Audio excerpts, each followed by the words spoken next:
सन 1863 में तमाम साबका कवानीन और कवायद को मनसूख कर दिया गया। मजहबी औकाफ को उनके हवाले कर दिया गया और फलाही इदारों का वक्फ इमलाक हुकूमत के पास ही रहा। इसके बाद ही मजहबी वक्फ और खैराती वक्फ इमलाक को बरतानवी राज में ख़त्म करने का अमल शुरू हुआ। सन 1873 में मुंबई हाई कोर्ट ने वक्फ के खिलाफ फैसला दिया।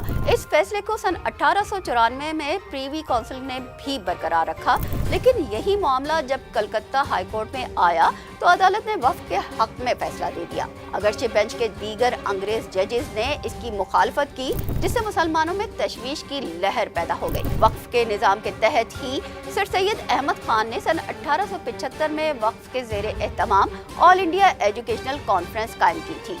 1887 में कॉन्फ्रेंस के सालाना इजलास में वक्फ से मुताल्लिक करारदाद पेश की गई।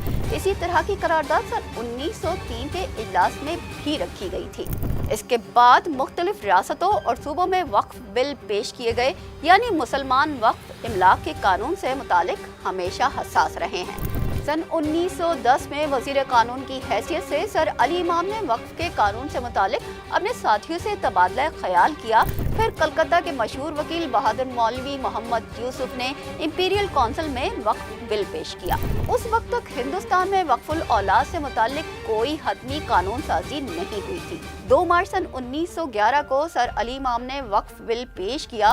उनके दलाइल से बिलाखिर इंपीरियल काउंसिल से वक्फ बिल की मंजूरी हो गई, जिसके नतीजे में 7 मार्च सन 1913 को मुस्लिम वक्फ वैलिडेटिंग एक्ट नाफिज हुआ। इसके बाद से वक्फ एक्ट में तरमीम का सिलसिला जारी रहा।